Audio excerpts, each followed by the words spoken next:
start the recording now. All right, so our recording is starting a little bit late, but you can get the gist here. So here we go. So here's the agenda. I want to do a very quick, how did we get here? I think it's important to understand the system we are a part of in order to figure out how to sort of take some control back, right? I want to talk about why it's important to actually find a job you love and how it actually helps you, although I'm pretty sure you probably already know that, but I'm going to give you some stats you might not know. We want to talk about some limiting mindsets. It's very likely there's any number of reasons why people choose certain paths, and we want to undo some of those common things that might hold you back. I want to give you the mental model or the framework to how to think about your next opportunity. And it's actually a 3-part framework. We're actually going to start to do a bit of an exercise where I am going to help you, think about what you love doing and actually, come up with sort of some reflections of what you really might enjoy and how to transition that into your next opportunity, or maybe it's a broader career pivot entirely. And then we're going to talk about practical next steps. So there is a process that we sort of have come up with that is very, very practical, action-oriented steps that you can actually take to clarify which role and which industry is the best for you. We're all about practical steps. And so we want to give you that process of what you can really, really do. And then I will try to touch on job search, but honestly, career exploration is half the battle with an effective job search, but I will touch on job search, and then we can do some Q&A. And let me make sure my chat is open too. So if you have any questions, you can pop them in there. So we've got a lot. I actually grew this agenda beyond what it was originally. So I'm going to try to move quickly. And again, pop any questions you have in the chat. All right. Sound good? Okay. Cool. So some systemic issues. Only 17% of students find career support very effective. It's leaving a lot of us disengaged at work. Gallup defines disengagement as putting in time or energy, but not feeling that fulfillment at your job. Because of that, we are job hopping. It is a Band-Aid approach. It's not a strategic approach to just move to the next thing. And because of that, we are feeling anxiety. And so this is all real. These are things you might have experienced because the tools and resources and support around you probably hasn't been perfectly sufficient to get you where you need to go. And that's why we're here. Again, I like to explain this just so you understand that there's a big picture that many people are feeling this and dealing with this. Why does this all matter? There's research out there that we're sleepwalking through our career. There's a purpose gap. And in fact, it actually limits your wealth potential when you're in a job you love. It's tied to job satisfaction. Job satisfaction is tied to wealth accumulation, and it impacts our physical and mental health. It impacts our overall well-being. And honestly, it impacts the rest of our life and our relationships and all of that, around us. And it affects companies. There's costs to attrition. And honestly, there's also ties to productivity and innovation when you're in a role that's really suited, for you. So what are the benefits and impacts to finding a job you love? First of all, you're going to get better at doing it, and you're going to make more money, and you're going to make more money faster. Okay. It also makes your job search that much easier when you know what role is right for you and what company is right for you and what industry is right for you and what type of company environment is right for you. It makes all the difference in terms of how quickly you can identify opportunities and networking connections and how you can explain yourself in terms of why you're the right fit. So doing the legwork and doing the homework to actually uncover these answers before you get to any interview, before you apply for anything, is just total game changer, for really, impacting your job search and making it that much easier and honestly more enjoyable too. We want to enjoy our job search. Actually, I often say if the career search isn't fun, the job probably won't be either. So we want to treat job search almost as if it's career exploration, right? Who do you want to talk to about, topics that you want to talk about, that you want to work on, right? So the job search, it's almost a mirror, to the rest of what might come on the job. Okay. And organic career development. So once you land into the first role, that you love, it's going to be that much easier to figure out what comes next, because your eyes are going to be open to a world and a team and a department and whatever it might be that is really interesting to you. So we have to get you into that right seat, you know, the closest we possibly can to what we think interests you. And then from there, the opportunities just organically evolve, which is how it should be. It should feel organic. It shouldn't feel, you know, like we're picking out of a hat, right? What's next?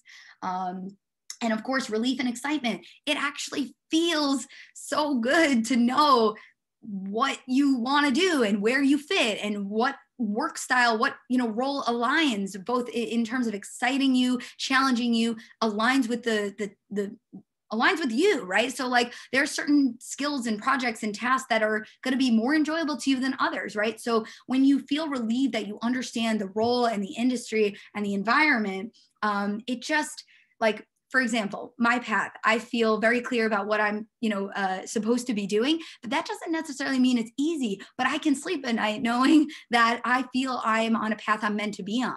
And that is half the battle. Why would you overspend time worrying about where you're meant to be versus how to get there and how to achieve those goals and how to get better at everything that you want to be doing and how to excel, right? We want you to be focusing on that part, that second part, right? Versus worrying for years about where should I be? Where do I fit, right? Okay, so here's some limiting mindsets. Oftentimes we operate out of a place of stress. Instead, I want you to operate out of a place of structure. So if you're feeling that stress, oftentimes you're probably going to resort to the job search engines, the job boards, applying, doing what we know to do. Rather, I want you to pause and ask yourself, what would be a process that makes sense? How could I think about or learn about or explore or, you know, network or whatever it might be to figure out the best path and then uncover those opportunities? And by the way, there's structure and there's also support, because you might not have all those answers and other folks might help you along to determine that, right? Security. We oftentimes think about what job is going to be the most secure path, but that often, actually, what I often say is that the most secure path is actually the one you're interested in. Because if you pick a path that you think is secure, if you don't like it or if you're not a fit with it, who's going to leave first? Either you're going to hopefully not get fired, but you might quit. You might not be happy. You might not do well there, right? So when you're interested in that path and you know it's the right fit for you, that's really where you're going to excel and thrive. Oftentimes we think that we can't do something, or we close our mind off to, what we're capable of. I want to ask you to learn before you tell yourself that you can't do something. I want you to learn about what that role entails, right? Give yourself the opportunity to explore what skills are required, what credentials, what certifications, and do you feel then that you could go learn that thing, right? Don't close yourself off before you explore. We oftentimes think about our past. Oh, I only have roles and skills and, these types of things, or my major was this, or whatever it might be. But think about your story, because the candidate in an interview who really talks about why they want to be there and why it's a good fit for them and why they're interested in it usually sort of trumps, apropos word, sorry for that, but it trumps the past. So transferable skills from your past are still relevant, and why you're fit for that next role is half the battle in terms of proving your fit. Oftentimes people think about the long term. They think about, oh, what am I going to be in 50 years? Like, what is the path? I'd rather you think actually both about short term and long term, but mostly short term. If you determine what is exciting to you here and now, then it will, again, that organic career paving that we talked about, it'll just be so much easier to figure out where could this go, right? But you want to figure out what's exciting to me now, and then open up the opportunities to see where it leads. You can still learn about what are your long-term paths and options, but I'd rather you a little bit over-index on the current, because the long-term, we can't guess what you're going to be like and what the world's going to be like in that many years to come, right? So it's better to actually focus a bit more on the short term with a hint of the long term. Oftentimes people tell me, I'm open to anything. I'm open to all these types of roles. I'm open to all these types of industries. That is one of the worst things I can hear. And yet, you guys, there's no fault why somebody says that. It makes sense why you would think that. but I'd rather you be picky. We often say that we're open because we don't know which one we want. If you're open to roles A, B, C, and D, and you're open to role industries A, B, C, and D, what are the odds you're going to fall into the one that's not the right fit? You need to learn about the right fit and then go after it, in a more specific, targeted, intentional way.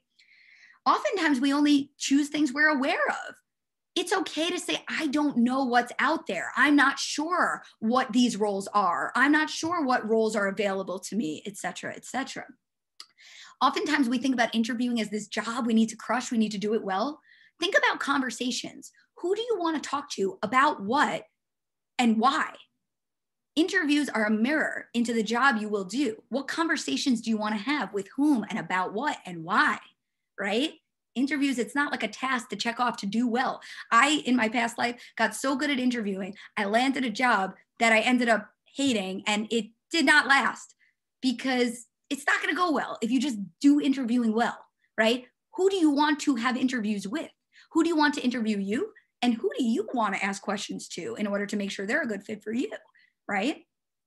Applying. We often think we need to spend so much time on these job search engines. By the way, if you are in job search, 70 to 80% of jobs are landed through networking, but I would rather you spend time exploring and networking and clarifying your path rather than being on those job search engines, okay? We often look at what others are doing, and we just need you to focus on yourself. You are the only person that matters. And yes, you might have a family that you're supporting, or you might have family that's giving you pressure. But in the end of the day, you come first. And that doesn't mean we're going to go find a path that's not secure in a way that you can't take care of yourself or others. But it means that you're the one living in your body, feeling your feelings. And maybe you're the one feeling miserable at your job, or whatever the word you want to use. And you are the one that has to really own that, right? Of course, security is an element of jobs. And I know that often comes into play with pressures around us, but you are the one living and breathing this now and for your life to come. We often operate out of a place of fear. I always want you to replace fear with learning. If we have fear, if there's uncertainties, it means there's questions, and it means that we can find those answers. And if we find those answers, we can uncover what is right for us or what is not right for us. Learning is oftentimes a great answer to most things, right? Okay, so how would you think about your next work opportunity? First and foremost is function or role. And so I want to also just pull up so I'm ready for our exercise as well. Okay, I have it. So function or role. So this is the first step in the formula, is what are you actually doing all day? What does your time comprise of? What are the skills and the projects and the tasks and the nature of the work of what you are doing all day? That is part one of the formula. And you can also think about it as a pie chart. Most roles can be broken up into like, where are the buckets or the categories of your time? Where does your time go? What types of activities, right? The second bucket, and oftentimes people don't separate these two things, but it's very important to do so, is I call it content. Essentially, it's industry. For example, I'll give you some examples. Content, fashion, finance, education, environmental sustainability, you name it, things like that. That is content. That is completely separate from what you do all day. If you're a software engineer, you could essentially build any app about any topic or any problem, right? If you are, anyway, I could give you more examples, but separate what you're doing all day from the industry, the mission of why that company or industry exists. What do they do, for whom, and why? What products and services did they build? What problems do they solve? Why do they exist? What is the output, the value, the benefit, the impact? What are they doing? What are they working towards? What problems are they solving, right? That's that second bucket. The third bucket, environment. What does it look and feel like? What is the culture? What are the people like around you? Is it a big company, a small company, right? So that's kind of all the bells and whistles. And by the way, culture, one of the most underestimated, underrated, important factors of where you go work. The people around you, wow, they've got to align with your values, because it could be really miserable when that's not the case, okay? But this is something you can assess a little bit more once you actually start the interviewing process, but it is important upfront to assess what you want, right? And that way, when you're assessing it, it's easier to know what you're assessing based on what you want, okay? All right, so let's do a bit of an exercise. So get either a piece of paper or some digital means. And I'm going to take you through a reflective exercise where I'm going to ask you some prompts and some questions to help you to start to think about these 3 buckets as it relates to you. All right. So I think that there should be hopefully this thumbs up feature. Let me know if there's not, but let me know if you're ready in the chat, or thumbs up feature if you're ready to get started with the exercise.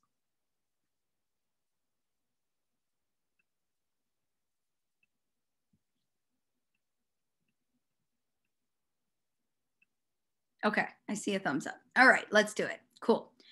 Category 1, function. What do you love doing? Think of a few experiences you choose to do or have chosen to do, projects either within work or outside of work, that you really chose. You chose to take on, you chose to look into, you chose to build that thing. And I want you to just, I'm going to try to prompt and talk you through it, but just really free form, free flow, right? Anything that comes to your mind. Projects you chose to do in work or outside of work, things you chose to take on, things you chose to look into, things you chose to build. Now, I would like for you to pick one of those, and which one is the most relevant to things that are really interesting to you. Which one was the most interesting, exciting, thing? And I want you to flesh out the verbs of what you were doing in that activity. Were you writing? Were you researching? Were you, designing something? Were you consulting? Were you coaching? Were you training? Were you whatever, right? Like, tell me the verbs. How do you describe the work, the functions, the verbs of sort of what you were doing in that experience? And then I want you to keep adding that list, so build that list of verbs of what it is that you love doing. So maybe you started an initial list given that prior example, but think of some additional verbs of what it is you like doing, either in your current or prior roles or outside. But the good news is you can actually cherry pick only the activities in your current or prior roles, or by the way, could be college, could be classes, could be clubs, could be outside organizations, volunteering, you name it. Cherry pick the activities you have done that actually were interesting, exciting to you, and tell me all the verbs of what you were really doing in those things, okay? Another prompt for you is, if somebody were to ask you to do a project today, what would it be? What would you want to work on? If somebody could ask you, whether it's outside of work or in work, to do something, what would that be? What would you choose for that project to be?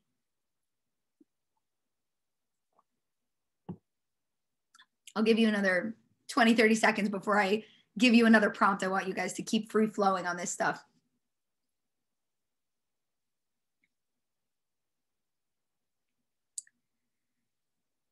Okay, so the next prompt is, think of times you help others or what they come to you for help with. What do you enjoy helping others with? It's another prompt for you.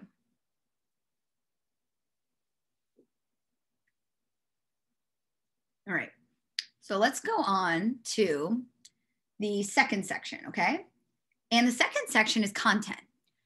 So what content intrigues you? So topics you read about, topics you listen to on the news, on a podcast, in a magazine, on social media. What topics do you like to read about? What problems in the world do you feel need solving? What problems do you really feel are like not okay with you? Problems, right, that people are facing. We've got any number of them. This world is filled with them, right? But they vary. They vary in terms of the types of problems we face in our life. What types of problems out there that people face do you feel, need solving? Topics you love learning about, topics you love reading about, researching, thinking about, or talking about with others. Problems or topics you love to explore, think about, talk about, research, learn about. Another prompt for you is products or services you find interesting. So look at the world around you, whether it's businesses or organizations or any offerings that you've heard about that sound interesting to you, innovative, impactful, intriguing, anything that resonates with you. So I'll give you a little bit more to brainstorm on this second category called content.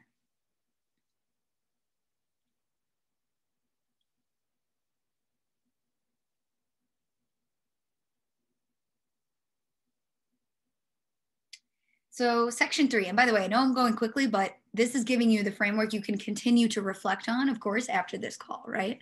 So section 3, environment. Do you think you want a small, medium, or large organization, right? So small is going to be a little scrappier, a little quicker pace. You're going to wear multiple hats. It's not going to be as organized. Large organization is going to be more organized, a very specific, narrow role, sort of better training, right? Maybe not as room to, not that you don't have room to improve, but you might have a little less room to make change potentially. Somewhere in the middle is going to be a balance of all of that, right? Where do you think you would thrive?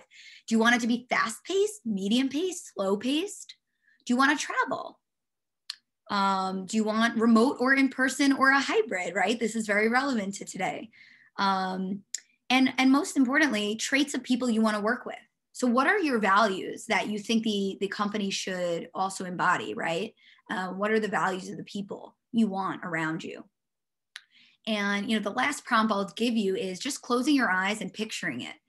What does it look like? What does it feel like? Like literally describe what you see. You might see a corporate setting. You might not see a corporate setting. Do you see a huge environment? Do you see a small environment? There's some intuition that we have, and the visual nature of things, we've actually sometimes in our subconscious we kind of see it, and we need to put it on paper to make that vision a little bit more explicit, right? And that way we can really come to bear with, what does it look like, right? What do I think it looks like?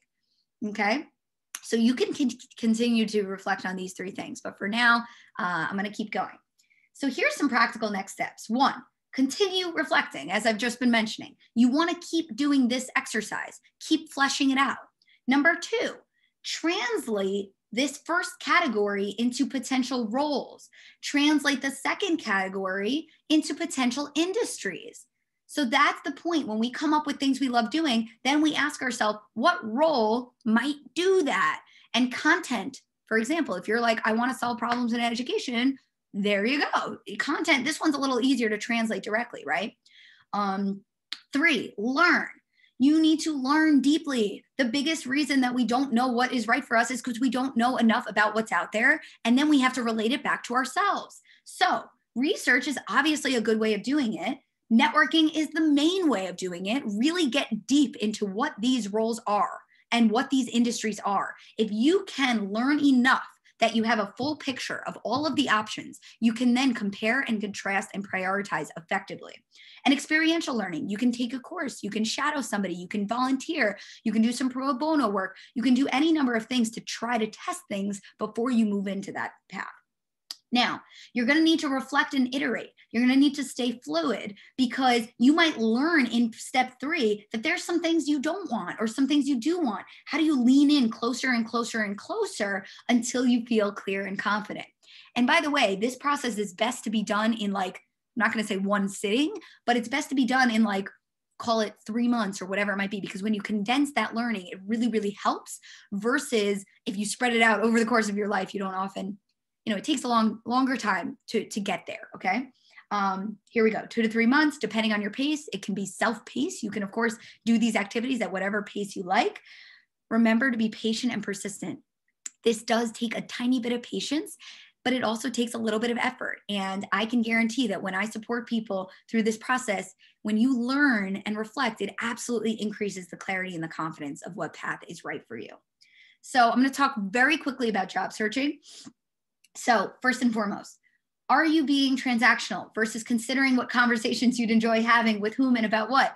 I've already alluded to this. Look how important career exploration is to the job search. If you know what conversations you want to have with whom and about what, how much easier is it to find those networking opportunities, versus if you're being transactional and you're checking the box and you're trying to find people or companies or roles you've had previously, you're not thinking about what's next and what you enjoy and how to go do things you enjoy in the working world, right? We want to think about things you're interested in and things you're good at and where you can contribute those efforts in the workforce, right? That's what a job's all about. But oftentimes we treat it like this heads down, blinders, checking the box, transactional approach. Are you plugging away heads down, or are you reflecting on how it's going and iterating your strategy? So this is really important to think about your time spent. Where, what efforts are you doing? What strategies are you using? If you're doing this for weeks or months and you're using the same tactics and you're not reflecting, you know yourself best, and you're going to know what strategies are working or not. And, you know, this is one of the most important parts of job search is reflection. You might be looking into things you don't actually like. And by the way, that's probably half the reason why you're not getting anywhere. Okay. So reflect on any number of reasons of why you might be stuck, because you most likely have those answers, and you need to get comfortable with challenging yourself to be that self-aware and really tackle some of those things. Clear in what role and industry is best for you versus applying to a multitude of roles. Remember, if you have options, you know, you're risking the fact that you might land in something that's not the best fit for you. So really take the time to do exploration before you apply to anything. You know, this is how we help, right? So we guide you through this, you know, we guide you through this process, right? So we help you do this very fluid process that I just explained. We teach you what to do, guide you your approach. We give you a workspace to track everything. We give you accountability and a support from a coach. And, you know, this is just a bit of a snapshot of our tool and sort of what it looks like. And I'm happy to answer questions about what we do and how we help. But essentially, we help guide you through everything that I just mentioned.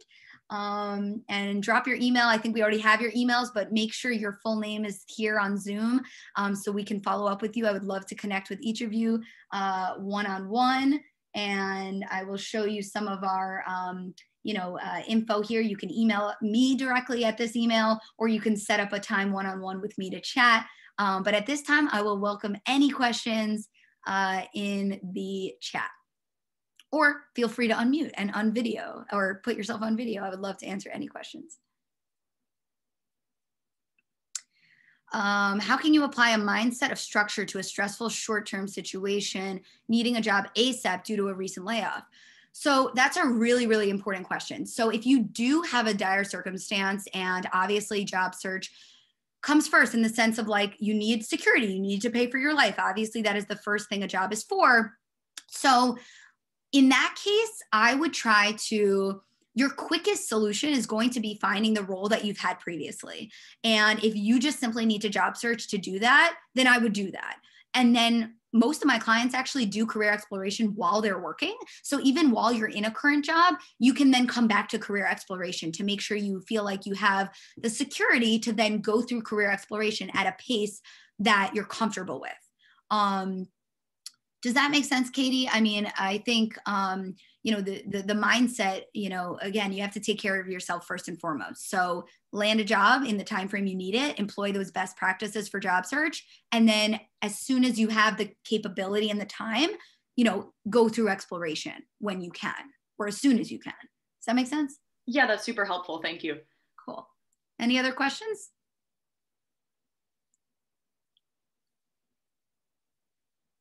All right. Okay, cool. So I think that's pretty much it from us. I would love to hear from you guys. Email me if you have any questions. I would love to set up a one-on-one with anybody who's interested in chatting about their path.